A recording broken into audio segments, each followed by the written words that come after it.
Hello and welcome. I'm Dr. Jeff Brown.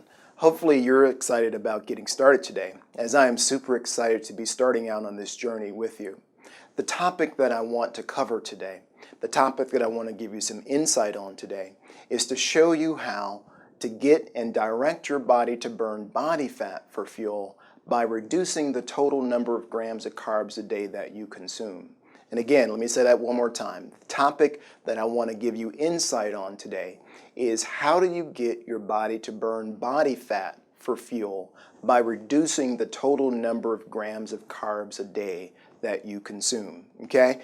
The reason this topic is really important is due to the fact that no matter what you eat, no matter how fancy the recipe is, when the human body digests all the food that we consume, once that food is broken down and digested, all that food will become one of three things. It will become some fats, some proteins, and carbohydrates. Again, all the food that we eat and consume, once the body breaks it down, will become some fats, proteins, and carbohydrates. Okay? So the next question is, which one is the main culprit in all the obesity and the diabetes and other health conditions that we see in our culture? Is it the fat that's making us bigger and sicker? Is it the protein, or is it the carbohydrates?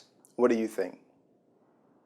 If you chose fats, I'm not necessarily disappointed, because if you've been living in this country since the 1970s, you would have been led to believe that it is the amount of fat in the American diet that's the main culprit in all the weight gain and obesity. But this is not the truth. The culprit is the carbohydrates. So if you answer that correctly, you're right. Carbs are the problem. But it's not a particular carb. It's not necessarily a good carb versus a bad carb. It's really the total number of grams of carbs a day that we're consuming on average. So this discussion is about showing you how to manipulate the number of grams of carbs a day that you consume, and as a result, to direct your body to burn body fat for fuel. Now, the human body can principally burn three types of fuel for energy. The body can burn protein for fuel. The body, of course, can burn fat for fuel, or the body can burn carbohydrates in the form of glucose for fuel. Now, just to let you know, the body almost never wants to burn protein for fuel.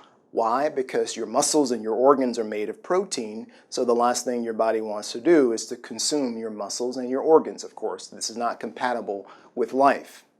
Now, the other two primary sources of fuel for the body, of course, will be your fat and will be the glucose or the carbohydrates in your bloodstream. Okay? So our goal here is to show you how to get your body to preferentially burn your body fat versus the sugar in your blood. Now here's an insight as well.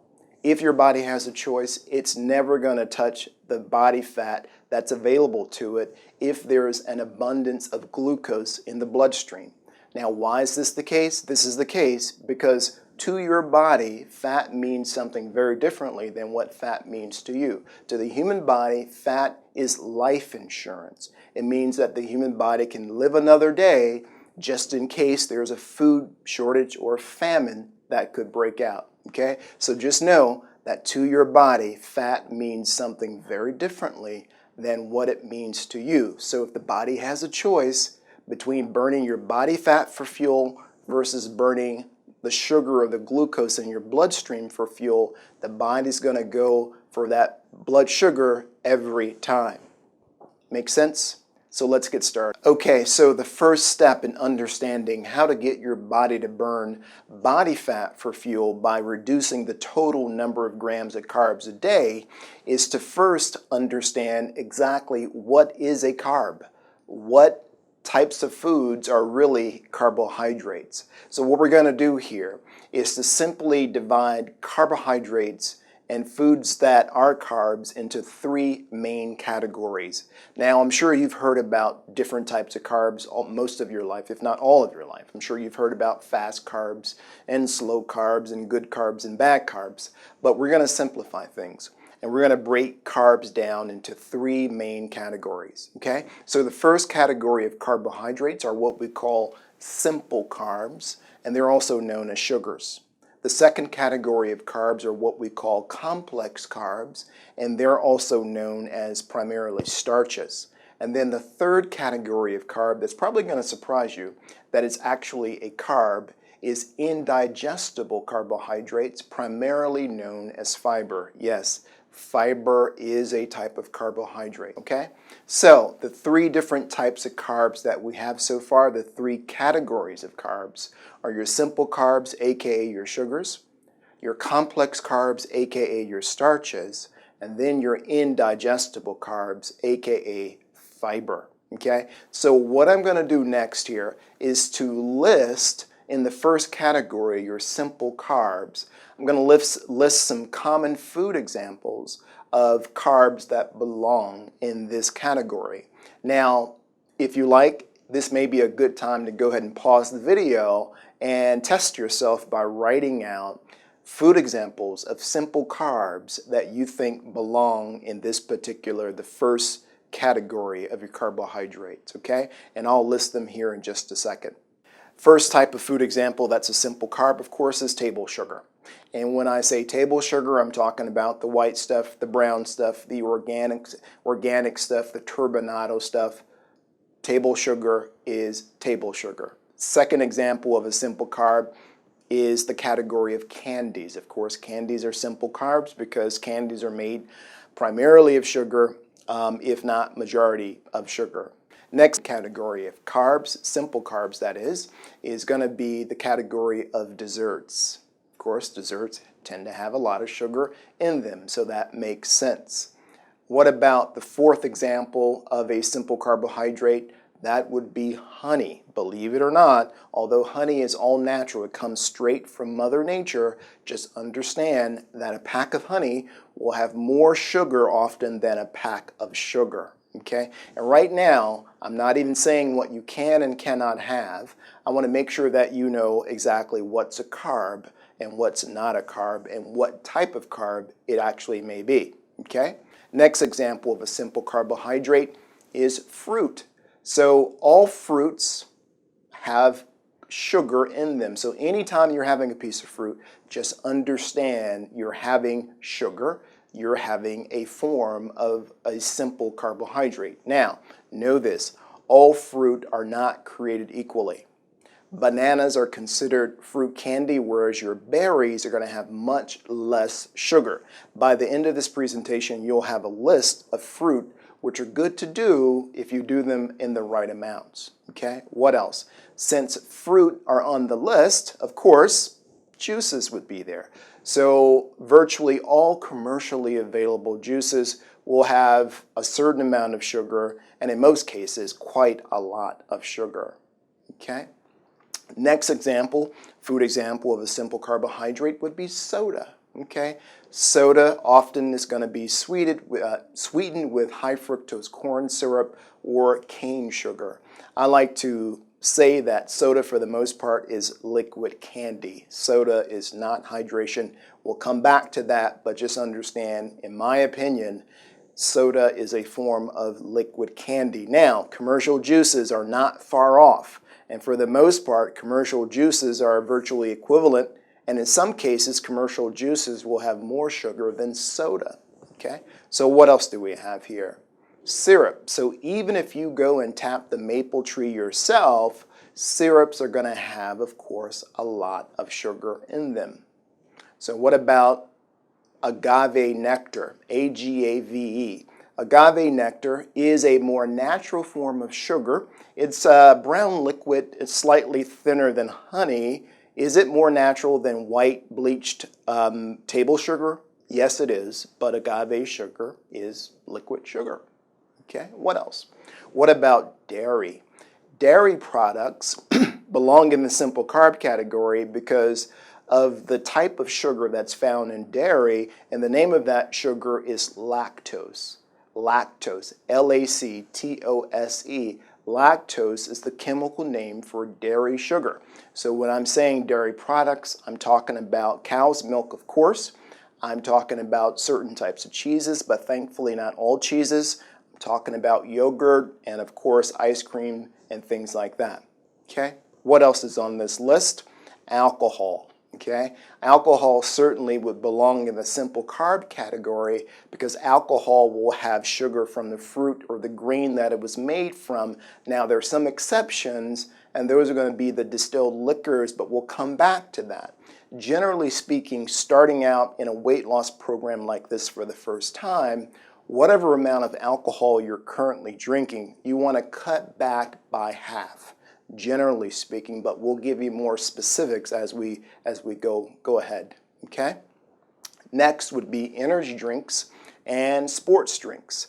So many energy drinks will have lots of sugar inside, and of course lots of sports drinks will also have sugar added. Now, if you're outdoors in the hot sun and you're running a marathon, drinking a Gatorade may make sense. But if you're drinking a sports drink and you're not doing a sport, you're going to end up getting a lot of sugar that way. Okay, what else? Sweet sauces. So sauces like teriyaki sauce, even barbecue sauce and ketchup and things like that. So you got to be careful with those sauces. Generally speaking, when you're going out, particularly if you didn't make the sauce yourself and you don't know exactly what's inside of it, you want to order your meal and then have the sauce on the side so then you can decide how much sauce you use. Okay, does that make sense?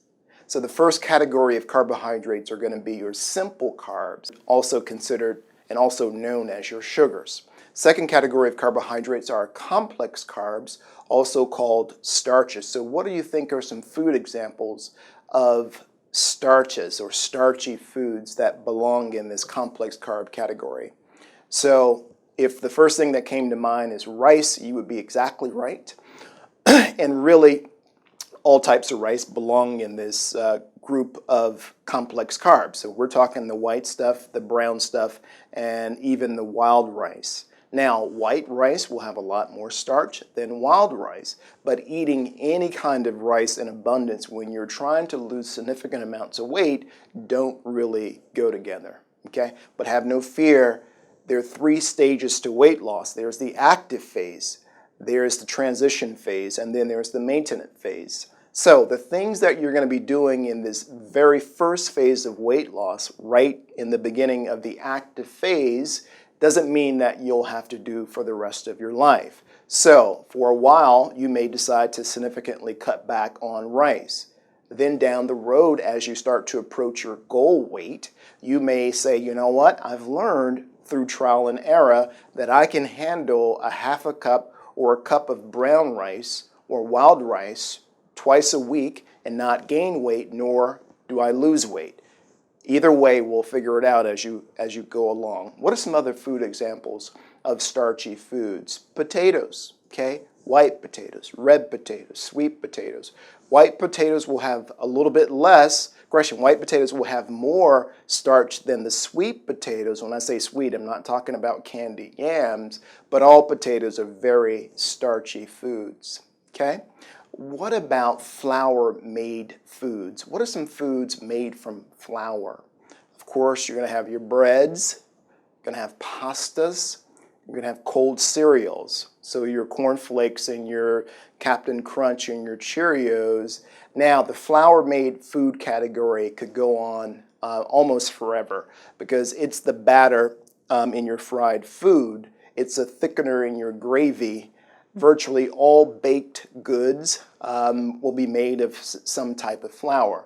Now, as an aside, the so-called really bad carbs, and I really say that reluctantly because it can be misleading, this idea that there are certain carbs which are really good and you can have as many as you want or as much as you want, and then there are carbs which are really bad. Okay, but when it comes to the really so-called bad carbs, it's going to be your sugars and your flour-made foods. Okay? All right, what are some other food examples of starchy, complex carbs? So if you're thinking beans, you would be right. So although beans are technically legumes, beans on average are about 50% protein and 50% starch. That's why you'll find a lot of vegetarians who tend to be a little bit overweight, if not sometimes a lot overweight, because they don't want to touch meat for their source of protein, so they're really stuck eating beans and things like that for their protein, but as a result, taking in a lot of starch that way. Now, there are some exceptions to the bean category, and one exception would be green beans or string beans. But don't worry, you'll get a list of all the exceptions, and you'll get a list of low starchy, high fiber foods and vegetables which are good to eat. What are some other food examples of starchy foods? Peas would also be on that list, believe it or not. Okay. Other examples would be winter squashes, so butternut, acorn, pumpkin. So although these winter squashes are great vegetables, they tend to be pretty starchy. Now, the exception to the starch category would be the summer squashes, so that's going to be the zucchini, the yellow, green, and even spaghetti squash. They're good to do, and don't worry, they will show up on that list of high fiber, low starchy vegetables which are good to consume, okay, in moderate amounts. What are some other food examples of complex starchy foods? Anything else comes to mind? Root vegetables like beets. Now, having a little bit of beets on top of your salad is no big deal, but if you're eating a whole jar or half a jar of pickled beets, you're going to end up getting a lot of starch that way, and actually with the pickled beets, often sugar is also added. Okay? Some other examples would be plantain. If you do any exotic foods, African foods, Caribbean foods, it would be fufu and kinke. These are all made from root vegetables. And one thing that we left out so far, what about whole grains? Whole grains definitely belong in this starchy, complex carb category. Now, a lot of people think about whole grains as the so-called good carb. Now, whole grains, without a doubt, are certainly much better for us than the flour-made foods and the sugars, but realize that whole grains are very starchy foods. So when I'm saying whole grains, I'm talking about couscous, I'm talking about quinoa, I'm talking about even oatmeal, granola, wheat, millet, things like that. So eating a whole bunch of whole grains and losing substantial amounts of weight don't really go together, okay? But we'll come back and we'll discuss whole grains specifically, because as you lose substantial weight and as you start to approach your goal weight, one of the very first starchier foods to come back on the menu will be certain amounts and certain types of whole grains. But again, we'll come back to that.